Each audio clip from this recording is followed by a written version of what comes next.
good morning, hello everyone, and that's Vlad, and you're on my channel where I'm building another RV10 airplane. Yeah, that's not a joke at all, you're right. I'm now starting to build another second RV10 airplane. So as you know, I already have one which I successfully flown in, and this airplane is now through its phase 1, while I decided to start and build another RV10. Well, whatever, someone calls this addiction, someone calls this hobby, someone else calls this, I don't know, something else, but I just like the process, and why not to build another RV10 when I just finished one? Especially because, well, like, I have all tools, I have everything, so I want to try myself, and I have time to do that. Yeah, it's probably not going to be that fast as this one, it's probably going to be way slower, but, well, it's fun, it's hobby, it's nice. So yeah, I just brought in my empennage kit for another RV10.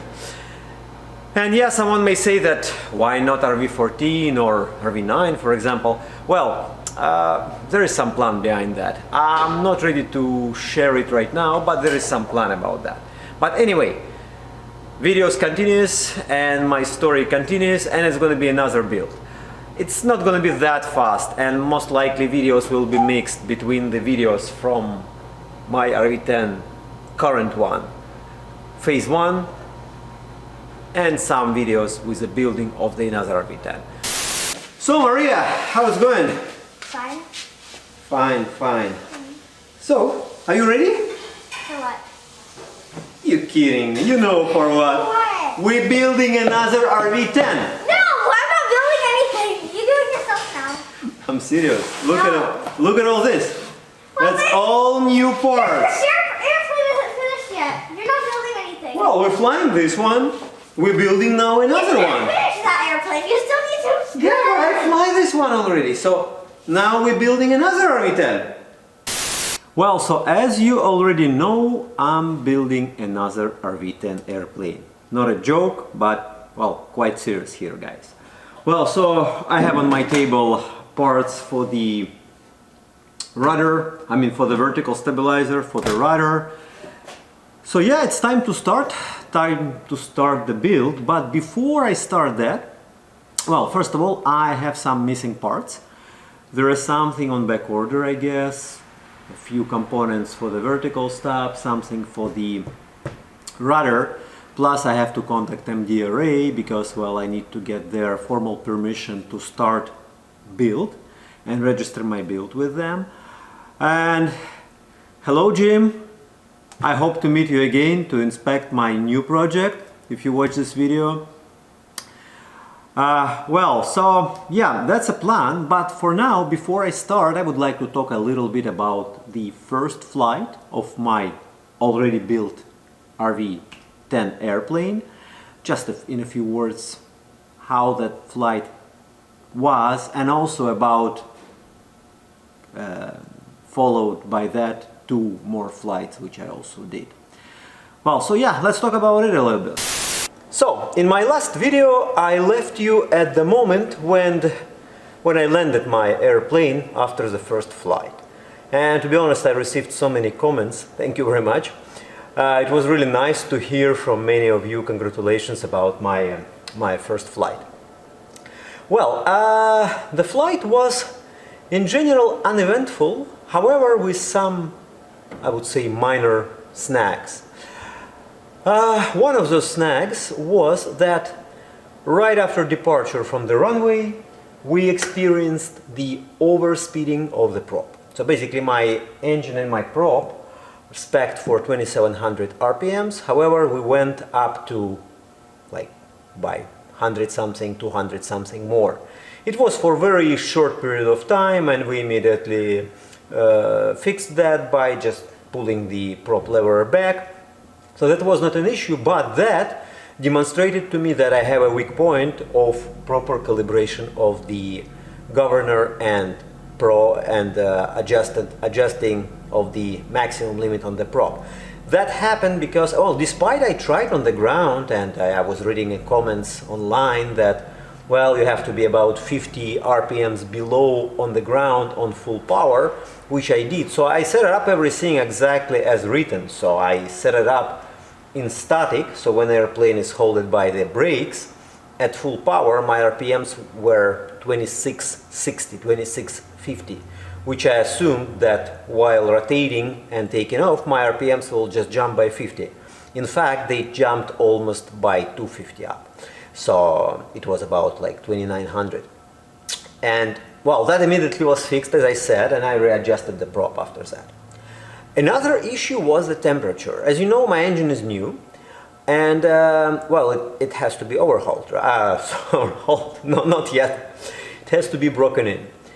And while engine is in the break-in period, it technically may demonstrate the higher than normal temperatures, which my engine did. But it was interesting. Then after some time, after maybe 40 minutes in flight, we went, first of all, after we took off, we climbed to 2,500 feet, and we just arranged that with our airport, because we're in the Charlie class, so we're controlled, and they let us the whole like altitude 2,300 to 2,500 with that spec, so we could just fly around the area non-stop for as long as we want.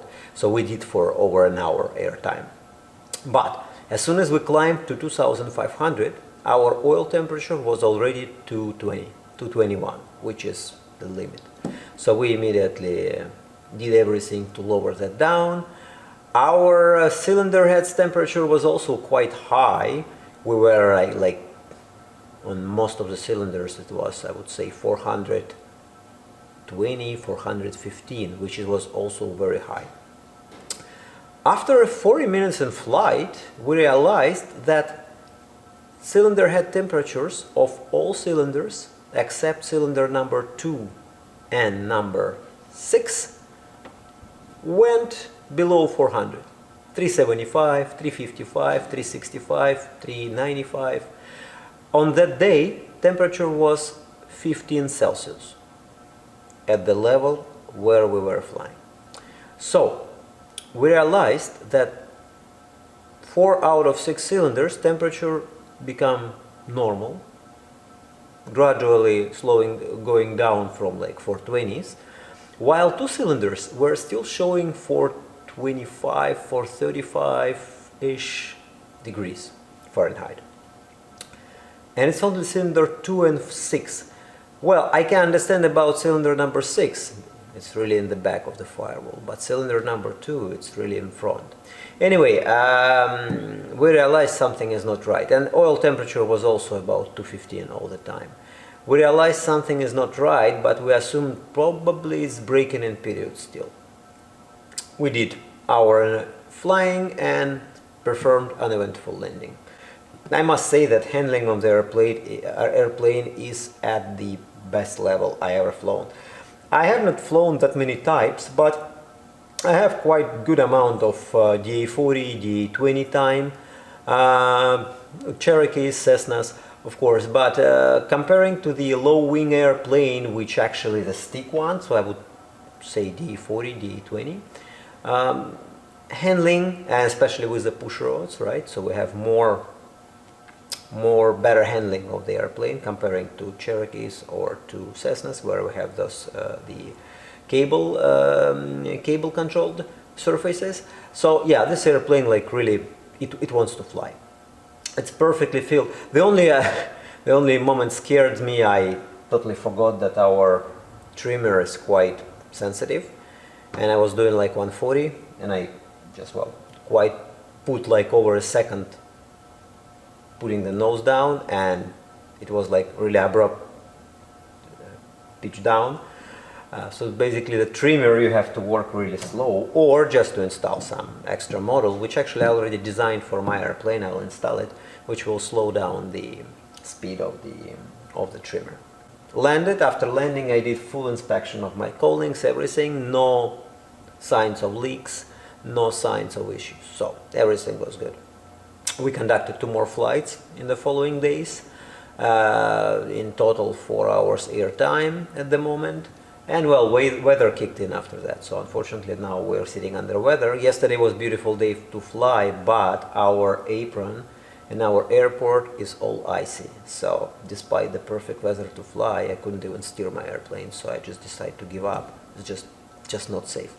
What's most important, I want to mention that after 2 more flights, we finally realized that temperatures of the cylinder number 2 and 6 are still high, quite high. And well, I start to dig into that deeper, and I figured out that first of all, I have 3 issues. Issue number 1, my oil cooler. It was not new. Yeah, someone will tell me, oh, shame on you, why it's not new? Well, it was a IO 540 good oil cooler. It was not new though, but because I had it before, I decided to reuse it, and unfortunately it was blocked inside. Quite blocked, like maybe 30% blocked, because after I removed that and did a full cleaning with ultrasonic cleaning and everything, like did perform the complete cleaning of it, I realized that lots of dirt, lots of like the pieces of like oil dissolved in the MEK came out. So it's fixed now, it's all good, it's all clean now, it's reinstalled. Second issue, which was more critical, was baffling. My baffling on the side where my governor is was really bad. That's it, period. Bad baffling. So I redid it completely, and I ensured now that it's way much better. And the third issue, well, it's probably not even an issue, but that I will show you later. But that's related to the nose fork, but I'll show it to you and I'll explain. So in overall, that's how it is, and yeah, I will continue to fly this beautiful RV10 soon as weather stabilizes here on our west coast in Canada, and I'll start to back rivets into my new RV10, which I'm also started to build, and all your questions are welcomed now. So the general idea of the engine cooling is quite simple. We have 2 inlets where we getting the air pressure in. We have cylinders, 1, 2, 3, I mean the 2, 4, 6 obviously, right? So 6 cylinders, and what's happening is air coming in creates a pressure, positive pressure under the top cowling through the baffles, pushed down through the cylinder heads, creating a cooling event for the cylinder heads, and after that air is thrown out here. So the whole idea is that we're getting always positive pressure here, always positive pressure under this cowling, and we need to push air down through the cylinder heads. So pressure here has to be lower than pressure here. Obviously, if pressure here is going to be higher than pressure here, we're not going to be getting any air going down, which is basically going to circulate air inside, and I don't think it's going to cool anything down. Now, first of all, of course, baffles. Baffles has to protect and ensure that no air going under bottom cowling, but all air stays under the top cowling. Also, yeah, and it's also true for every location, so everything has to be covered very well. That's our inlet for the air for the servo, for the carburetor, servo, whatever you call it. There are also baffles all around there. Now, what I also did added, it's quite hard to see now, but I'll try to show you. There originally was an opening here, like quite a long opening here, quite a long, because of the nose fork. It's not yet covered with any plastic or whatever. But what I did, I added a baffles underneath, like rubber baffles, and I put a little bit of duct tape here. This duct tape is temporary to see how deep nose fork goes up at landing condition. I'll probably just have to put a GoPro, to be honest, here somewhere and just record that. Anyway, the whole idea is when there was an opening here, we were getting lots of air going in. I don't think it's a good idea to put air right in the middle here, because it likely creates some positive pressure under this cowling. So I made the rubber buffles underneath of this, like they go one from this side, one from this side, like put them on the bolts. Temporarily covered it with the rubber or with the duct tape, and I hope it's gonna create some better like airflow without letting it go from here.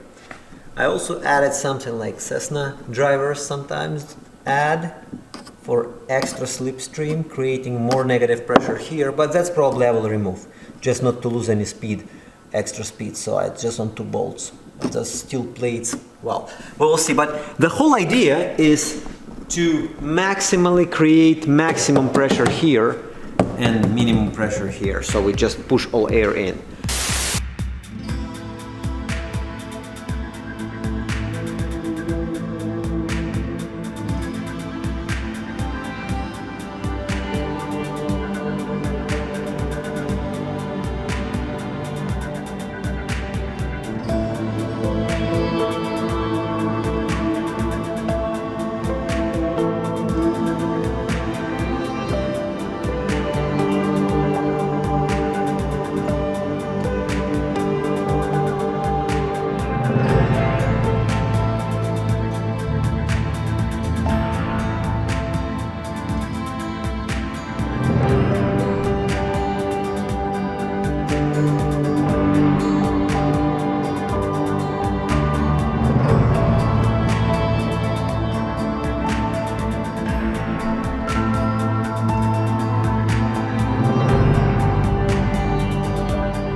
Well, the 2022 year is near its end, and lots of things were done in this year. Our family, we finished building of our RV10 airplane.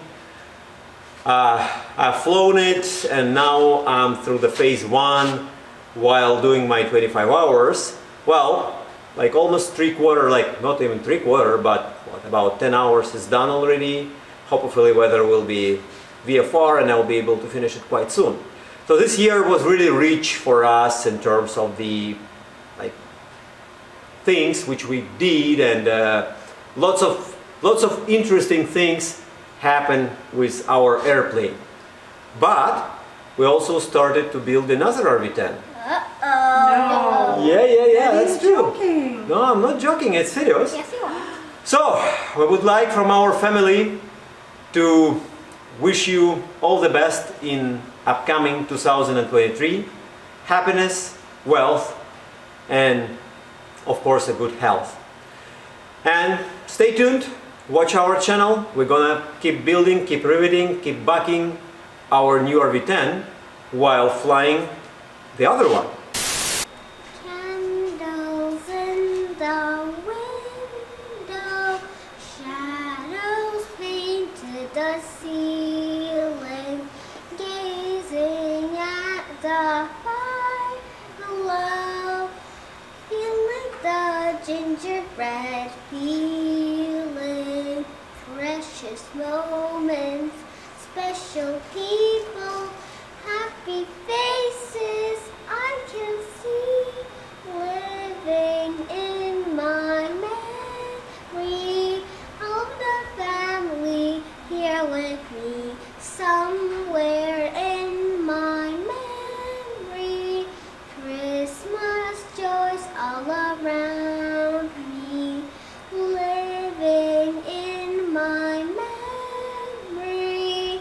All of the music, all of the magic, all of the family home here with me.